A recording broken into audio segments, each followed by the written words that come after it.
So you got a GX460 and you need to know how to install your Ironman 4x4 Foam Cell Pro kit. You are in the right place. We've got our 2015 GX460. We're going to show you step by step how to get that Foam Cell Pro put on it. Let's do it right now. Not an emergency, but we still need to break it. Oh, I know Jack. Get them wheels off. It's only a habit if you do it every time. Tires go off and under your truck. Sure, and get your jack stand set. We got the front of our GX jacked up, but our GX has the KDSS system on it. It's kinetic, dynamic, suspension system. Anyways, it's very technical.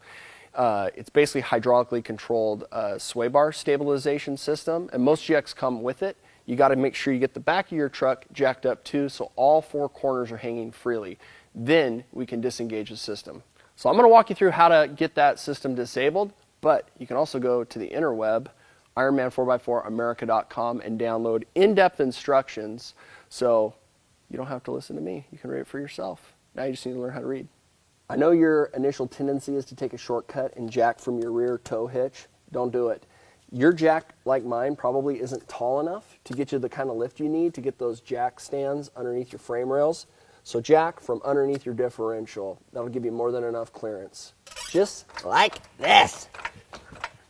While you're jacking this up, you want to keep in mind, you need to jack the back of the vehicle up high enough so after you have your jack stands under your frame rails and we lower the rear end back down, you have enough droop so that your tires are off the ground. Okay, now that the truck's in the air, we got all four wheels and tires hanging. We need to locate the KDSS accumulator assembly. Go to the middle of your driver's side door, slide underneath, and it's right there. We're going to take this cover off. It'll give us access to the valves, and then we can open it up. This is the accumulator shield that we've got to remove. You're looking for these two 12mm bolts. We're going to be taking these dudes off.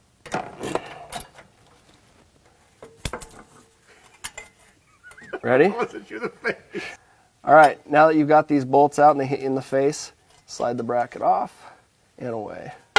Ooh, billet aluminum. Fancy. So we've located the shutter valve bolts. There's one here and there's one here. They are 10 millimeters. What I like to do is mark them on the bottom side with a black pin so that we can know where the original clocking was.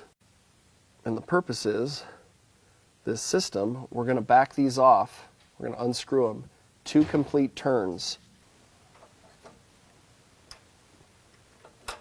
Okay, that's one. I'm going to use a gear wrench to do this.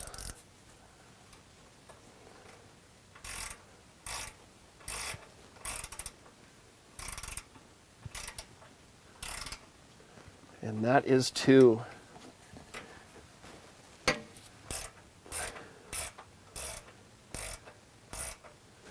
That's 1. Got Mark coming around. And that is 2. Dead nuts. Now that we have the KDSS shutter valves open correctly, it's going to allow full articulation and movement of the front and rear sway bars. It'll make it a lot easier for us to get our suspension installed, and it's safe so we won't screw anything up on our GX. All right, we got to unhook our ABS bracket from the UCA. That's a 10mm bolt, and we got a 12mm bolt on the spindle to get our ABS brackets off. Get them out! By the way, take your bolt, just throw it back in, because then you won't lose it, and everybody knows how forgetful you are. All right, once you get your brake line bracket off the spindle, wiggle it out. Gee, that one's stubborn. You have to kind of move that. You've got a hard line, your hard brake line's right here, so just massage that guy out of the way. Now we need to remove the cotter pin from our castle nut on the bottom of the upper ball joint.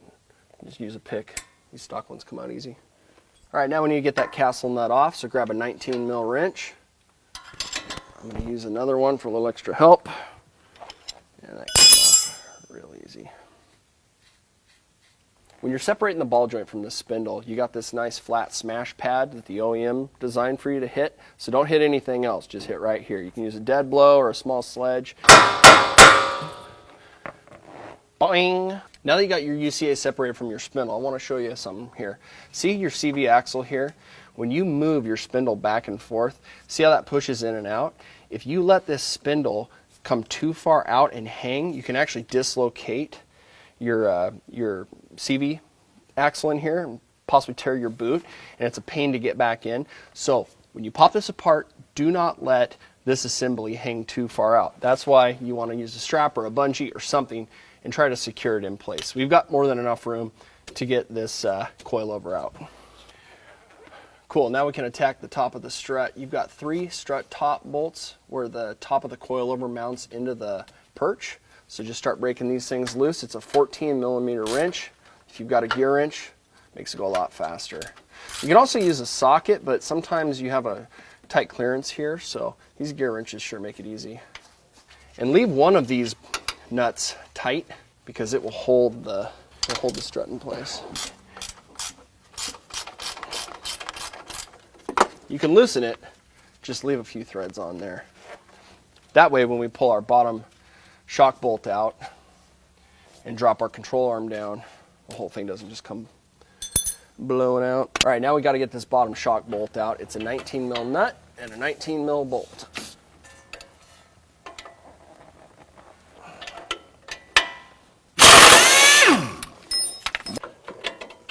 Get that shock bolt out. Now that we've got the bottom shock bolt removed, come back up to the top of your strut, grab from underneath, push up, and you can spin off this strut top nut. And now we're ready to pull the whole thing out. All right, when you pull your coilover out, pull up and then drop the bottom down kind of in front of your sway bar, and then push up on your upper control arm. It's going to take a little bit of working around, but you should have enough clearance to get it out. Pops right out. Stock coilover's out. Time to get the Foam Cell Pro pre-built coilover back in. Put it in the same way you got the old one out. Drop it in and down, kind of behind the sway bar. It goes slow so I don't scratch the coils. Keep these things looking nice. All right, once you get them up in there, grab one of your upper strut top nuts. You just spin it on finger tight. So get that hanging in place. Now we can attack the bottom. Once you get your coilover in, you may have to push down on your lower control arm, but it should slide in just about perfect. Yep, and it did. Now we just got to get that lower shock bolt put in. Grab your lower shock bolt. Try to get it lined up. Take a little bit of massaging to get started. That's actually went in really nice. Look at that. Sweet. Throw your washer on and your nut. You can throw anti-seize on here if you want to. Leave this bottom shock bolt and nut just finger tight. Once the truck's on the ground, we'll torque everything so we don't twist our bushings. Hop back up to the top and we'll put our strut top bolts back on. Grab a 14mm wrench. I always tighten the back one first because it's the hardest one to get to. You don't have very much throw on your wrench when you pull, so start there. All right, when you're tightening these things down, I think the torque spec calls for G&T, good and tight. Want to know how to install the Ironman 4x4 Pro Forged upper control arms on your GX? I'm going to show you how. Let's do it. So to get your UCAs installed on your driver's side, unfortunately, you got to take the battery out. So let's start there. 10mm nut. Loosen it back. Your terminal will slide off. And grab a deep dish 10mm socket. We can take our battery strap off. Once you get the nut loosened, loosen it up to the top of the threads, and it should give you enough clearance because it's just a J hook at the bottom.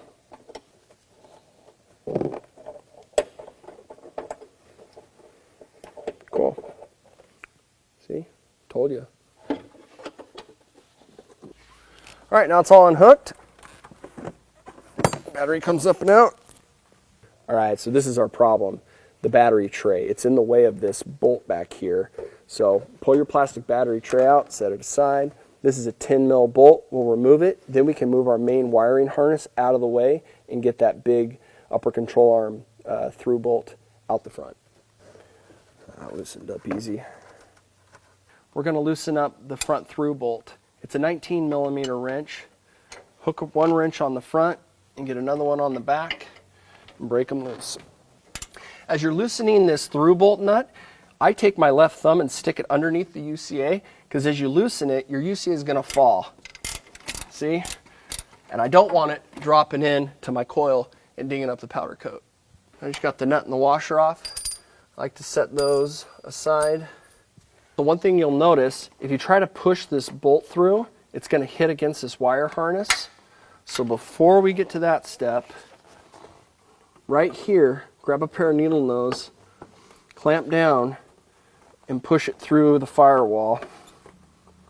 And that way, we can remove this obstruction to get the bolt through. We can just pull that bolt right through. Come on.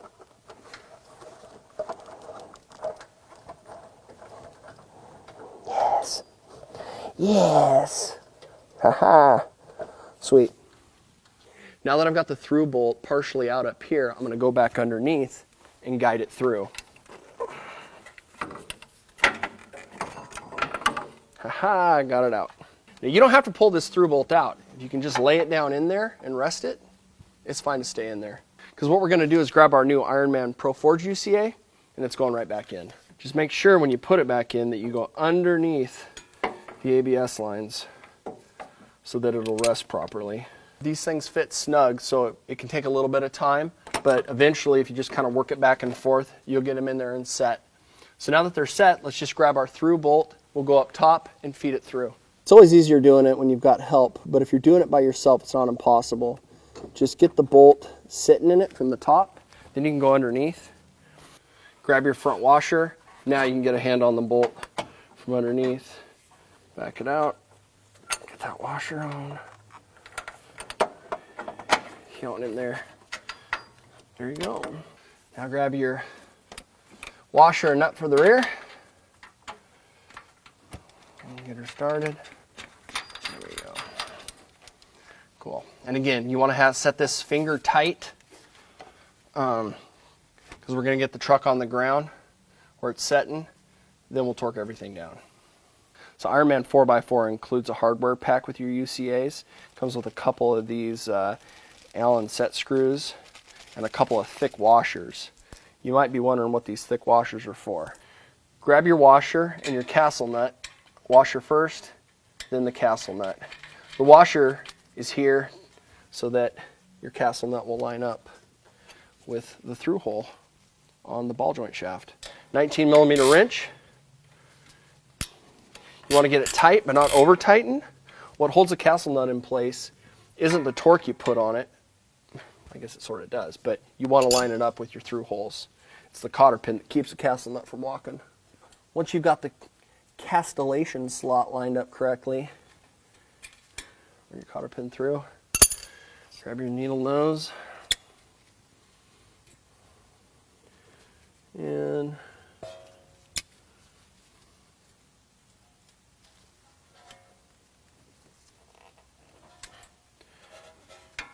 bend your tabs back. Done.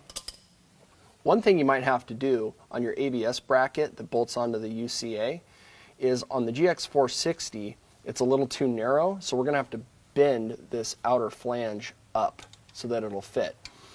Because the UCA is a multi-vehicle application, sometimes this fits right on just fine, sometimes you need to do a little bit of adjustment. Last modification to your ABS bracket you need to make is we need to drill out that hole for the set screw. It's a little bit big. So be careful. Obviously we don't want to drill through our ABS line, but I think if we hold it like that, let's see, I think we'll clear. I use a step bit. We'll just waller her out just a little bit. Perfect. So grab that black set screw that came in the hardware bag and a 5mm Allen wrench, and we'll get it started in there. Sweetness. And that just goes right on in. Now that we got our driver's side UCA all back in, we just got to button up the battery box. So make sure you put your wiring harness back in, battery tray on top of that, drop your battery in, hook everything up, just put it back in the way you took it out. Front of the truck's done. Now we can move to the back and get those coils and shock swapped out.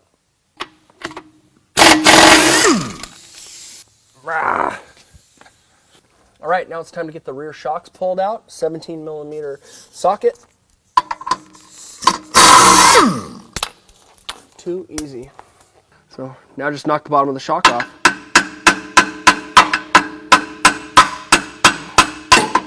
When it comes to removing your rear shocks, if you look at the top here, you don't have a whole lot of clearance. At the very top of the shock stem, you'll see a couple of small flats. Those are so you can get a wrench on there and loosen this nut. But one way to cheat it, if you've got a gear wrench, flip that up on top. It's a 17. And then take yourself a pair of channel locks, or even a pipe wrench, because these stock shock bodies are all one piece. So you can grab the outer shock body here, and then you can break it loose.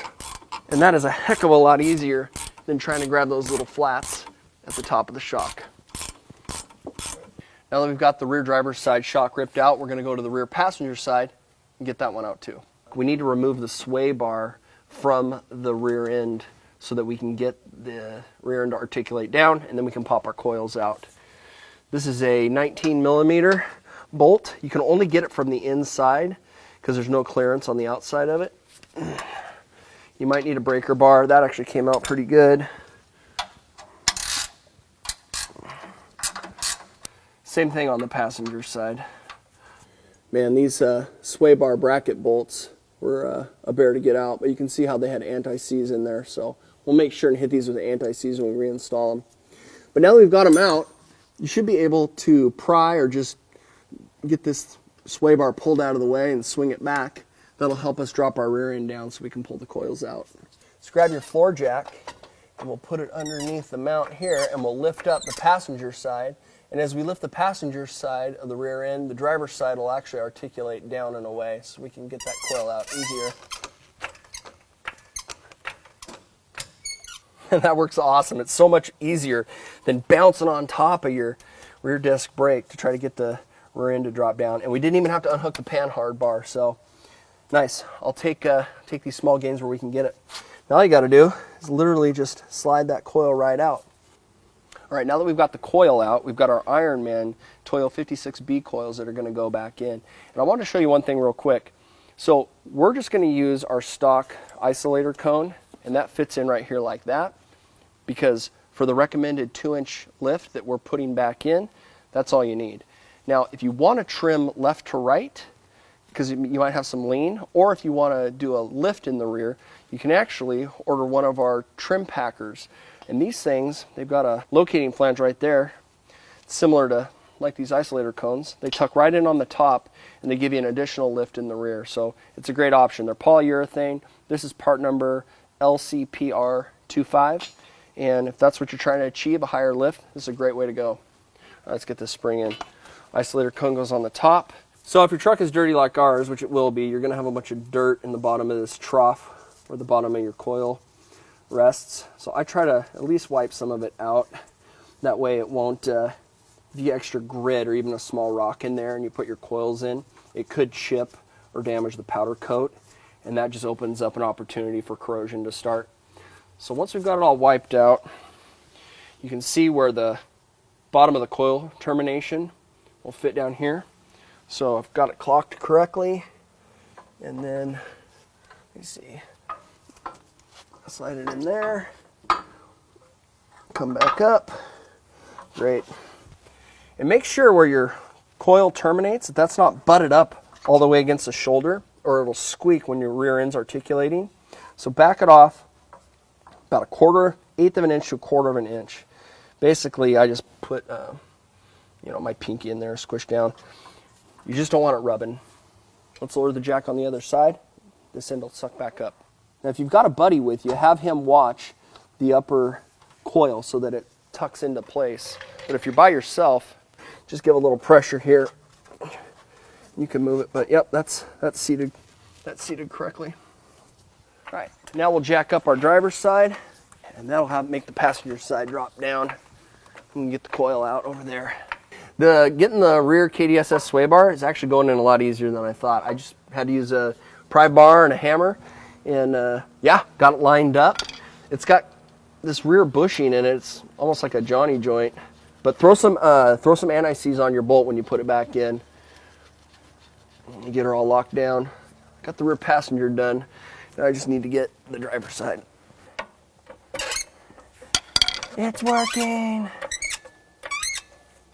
Where's my smasher?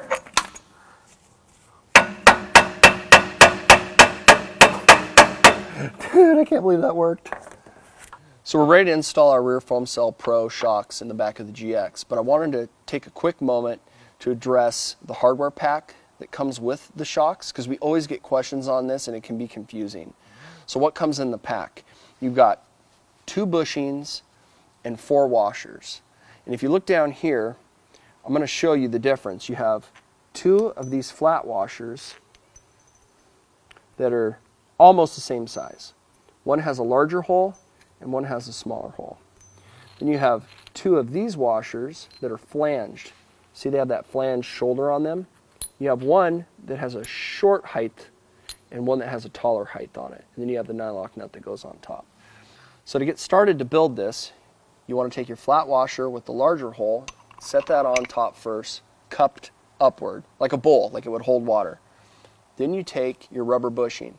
And if you zoom in here, you can see that that bushing has a flat side, and on this side it has a radius side. And a radius is just a fancy term I like to use to make myself sound smarter. It just means it's got a curve in it.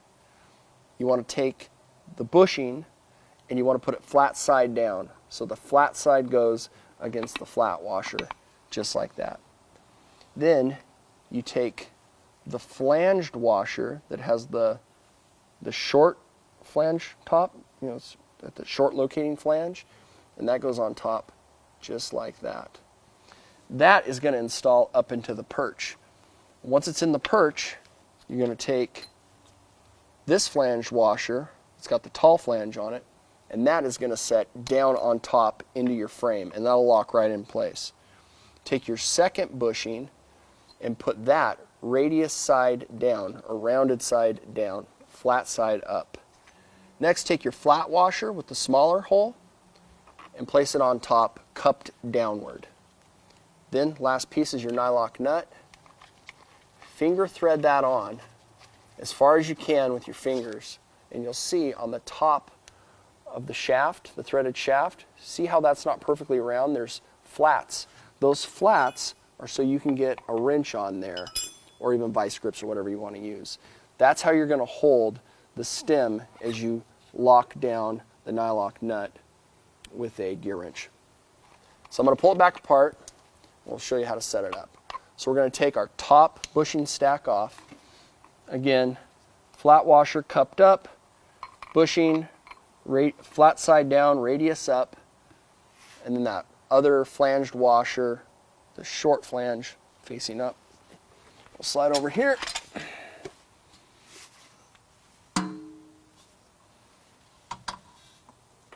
And that fits just like that. And then to get these in, we'll go flange washer down, and that'll lock right into the frame like that. Next, we got the rubber bushing, and you can lower the shock down because you don't have a lot of room to work. And we'll get this top washer pushed on. Takes a little bit of working it around, but key is you want to get it to locate properly. And then you got to get that nylock nut in there. And this is a trick. There you go. You get it over the top. But with your other hand, you want to be pushing up from underneath on this shock to give you as much of those threads as you can to show up. There you go.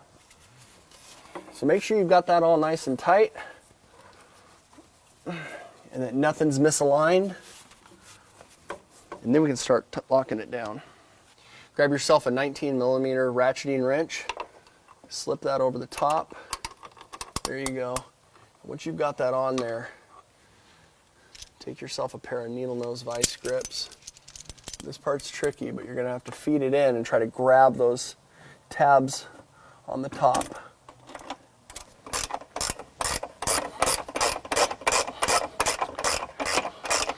So we got the top side of the shock all locked down.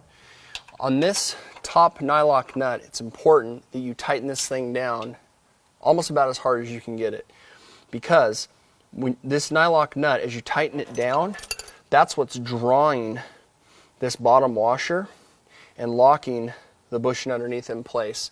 That way, you know, those locating flange washers that we had, we don't want those to skip out and rock around the frame. So make sure those are locked down good and tight. And you can see visually here how our bushings are starting to squish. That's what you're looking for. Another good move is to throw a little anti-seize on this lower shock mount here. That way the bushing doesn't rust to your truck. You will thank yourself later. You can see that the Foam Cell Pros are so big and beefy that we have to offset the mount here, because if you try to put it on this way, it won't clear. So make sure that you orient it correctly so that you have the right clearances. Also, slide your floor jack under your truck and lift up the rear end. That way, your shocks will reach. Go ahead and just tighten your lower shock bolts finger tight. We'll torque it when we get it on the ground again. We don't want to tighten it up in the air because it'll twist the bushings. Suspension's done. Time to get our wheels and tires back on.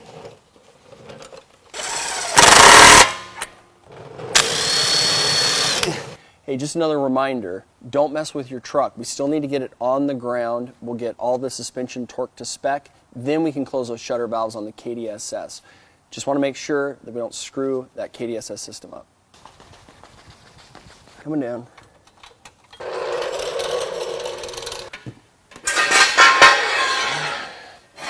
Right, now that the truck's on the ground, we just need to go back through and get all of our suspension components tightened back up. So on your upper UCA through bolt, it's almost impossible to get a torque wrench in here, so the spec calls for, once again, G&T, good and tight.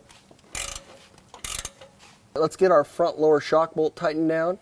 Grab a 19mm socket and an extension, and we're going to lock this baby down to 135 foot-pounds. Now we just got to get the lower shock bolt on our rear done. 17mm socket. And you want to tighten this thing down to 96 foot-pounds. Also make sure and get your rear sway bar bolts locked back down. Should be 45 foot-pounds on these. So now that the truck's back on the ground and had time to settle, we can close up our KDSS system. We're going to turn those shutter valves back 2 full rotations, the same amount that we backed them out. And we've got some marks on these bolts so we know exactly where to clock them. It's a 10mm head on each side. So that's 1, 2, that's perfect. You see that mark come around. 2, cool. All right, and then just get the guard back in place. It slides up in there like that. Grab your 2 12mm bolts. There we go, nice and snug. Don't over tighten these because you're going into aluminum. All right, guys, that does it for the GX460 build. We've got our Foam Cell Pro suspension all in and buttoned up. Hopefully you enjoyed having a step-by-step set of instructions to help you with your build. If you like the video, make sure to hit like and subscribe. Punch the bell so you'll get notified when we drop new content, and follow us on Facebook and Instagram. And obviously, if you need more info or instructions on any of this great gear, you can check it out at Ironman4x4America.com. See ya.